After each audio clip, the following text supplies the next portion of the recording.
Atos dos Apóstolos, capítulo 1. Prólogo. Em minha primeira narração, ó Teófilo, contei toda a sequência das ações e dos ensinamentos de Jesus, desde o princípio até o dia em que, depois de ter dado pelo Espírito Santo suas instruções aos apóstolos que escolhera, foi arrebatado ao céu. Promessa do Espírito Santo. E a eles se manifestou vivo depois de sua paixão, com muitas provas, aparecendo-lhes durante 40 dias e falando das coisas do reino de Deus. E comendo com eles, ordenou-lhes que não se afastassem de Jerusalém, mas que esperassem aí o cumprimento da promessa de seu Pai, que ouvistes, disse ele, da minha boca. Porque João batizou na água, mas vós sereis batizados no Espírito Santo daqui a poucos dias. Ascensão. Assim reunidos, eles o interrogavam: Senhor, é porventura agora que ides instaurar o reino de Israel? Respondeu-lhes ele: Não vos pertence a vós saber os tempos nem os momentos que o Pai fixou em seu poder. Mas descerá sobre vós o Espírito Santo e vos dará força, e sereis minhas testemunhas em Jerusalém, em toda a Judeia e Samaria e até os confins do mundo. Dizendo isso, elevou-se da terra à vista deles, e uma nuvem o ocultou aos seus olhos. Enquanto o acompanhavam com seus olhares, vendo-o afastar-se para o céu, eis que lhes apareceram 2 homens vestidos de branco, que lhes disseram: Homens da Galileia, por que ficais aí a olhar para o céu? Esse Jesus que acaba de vos ser arrebatado para o céu voltará do mesmo modo que o vistes subir para o céu. Os discípulos no cenáculo. Voltaram eles então para Jerusalém, do monte chamado das Oliveiras, que fica perto de Jerusalém, distante uma jornada de sábado. Tendo entrado no cenáculo, subiram ao quarto de cima, onde costumavam permanecer. Eram eles, Pedro e João, Tiago, André, Felipe, Tomé, Bartolomeu, Mateus, Tiago, filho de Alfeu, Simão, o zelador, e Judas, irmão de Tiago. Todos eles perseveraram unanimemente na oração, juntamente com as mulheres, entre elas Maria, mãe de Jesus, e os irmãos dele. Eleição de Matias. Em um daqueles dias, levantou-se Pedro, no meio de seus irmãos, na assembleia reunida, que constava de umas 120 pessoas, e disse: Irmãos, convinha que se cumprisse o que o Espírito Santo predisse na Escritura pela boca de Davi, acerca de Judas, que foi o guia daqueles que prenderam Jesus. Ele era um dos nossos, e teve parte no nosso ministério. Esse homem adquirira um campo com o salário de seu crime. Depois, tomando para a frente, arrebentou-se pelo meio, e todas as suas entranhas se derramaram. Tornou-se este fato conhecido dos habitantes de Jerusalém, de modo que aquele campo foi chamado na língua deles Hacéldama, isto é, campo de sangue. Pois está escrito no livro dos Salmos: Fique deserta a sua habitação, e não haja quem nela habite. E ainda mais, que outro receba o seu cargo. Convém, pois, que destes homens que têm estado em nossa companhia todo o tempo em que o Senhor Jesus viveu entre nós, a começar do batismo de João até o dia em que de nosso meio foi arrebatado, um deles se torne conosco testemunha da sua ressurreição. Propuseram 2, José, chamado Barsabás, que tinha por sobrenome Justo, e Matias. E oraram nestes termos: Ó Senhor, que conheces os corações de todos, mostra-nos qual destes 2 escolheste, para tomar neste ministério e apostolado o lugar de Judas, que se transviou, para ir para o seu próprio lugar. Deitaram sorte, e caiu a sorte em Matias, que foi incorporado aos 11 apóstolos. Explicação. Capítulo 1. Muito bem, então chegamos ao dia 322 e o primeiro dia da Era da Igreja. Esse pode não ser 322 dias consecutivos para você, mas não tem problema. Se você apareceu somente hoje aqui para pegar esse trecho do Atos dos Apóstolos em diante, seja bem-vindo. Deus está presente também nos ensinamentos acerca da Igreja e são importantíssimos para nós. Isso é muito bom.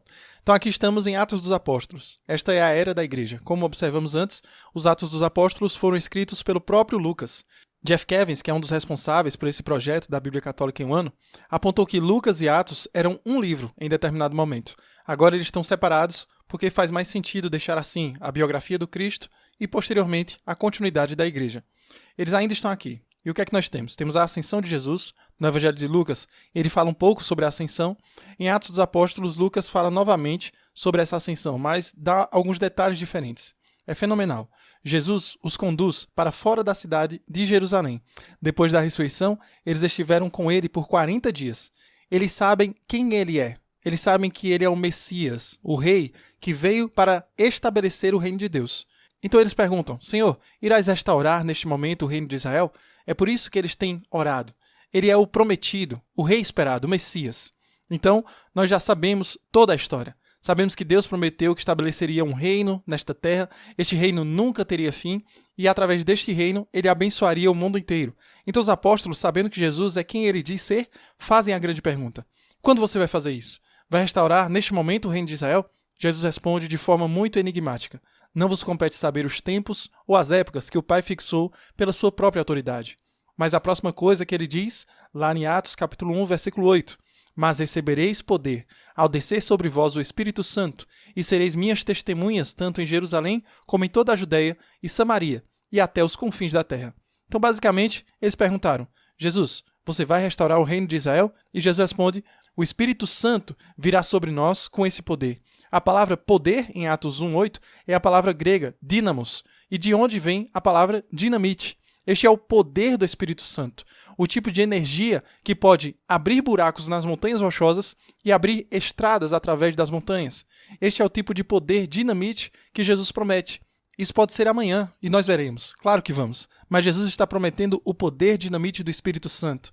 Não são fogos de artifício divertidos, mas poder dinamite. E você receberá este poder quando o Espírito Santo descer sobre você. E você será minha testemunha em Jerusalém, na Judéia, na Samaria, até os confins da terra. Isso é muito importante para nós entendermos. A palavra testemunha é a palavra grega mártires, de onde vem a palavra martírio. Vocês serão minhas testemunhas, vocês serão meus mártires, vocês serão aqueles que testemunharão minha vida, morte e ressurreição. Você testemunhará a misericórdia triunfando sobre o mal. Serão vocês que darão testemunho da vitória da graça sobre a desgraça. Vocês são aqueles que trarão esperança onde não há. Esta é a coisa notável para nós. Estamos lendo a Bíblia há 322 dias. Se foram dias consecutivos ou não, não importa. Mas o que importa é que o Senhor nos deixou chegar a este momento onde sabemos quem é o Senhor, sabemos quem é Deus. Nós conhecemos a história, sabemos que fazemos parte dela.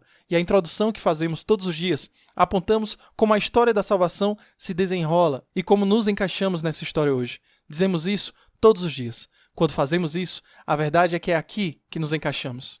Senhor, o Senhor vai restaurar o reino? Você receberá o poder quando o Espírito Santo vier sobre você? Não podemos enfatizar isso o suficiente. Por 322 dias, permitimos moldar nossos corações, para moldar a maneira como olhamos o mundo, a maneira como olhamos para nós mesmos, como olhamos uns para os outros e como olhamos para o próprio Deus. E agora Ele está nos chamando para não somente conhecer sua missão, mas para nos juntarmos a Ele em sua missão. Agora Ele não está apenas nos chamando para ter conhecimento do que Ele fez, mas fazer parte do que Deus está fazendo. Isso é algo incrível.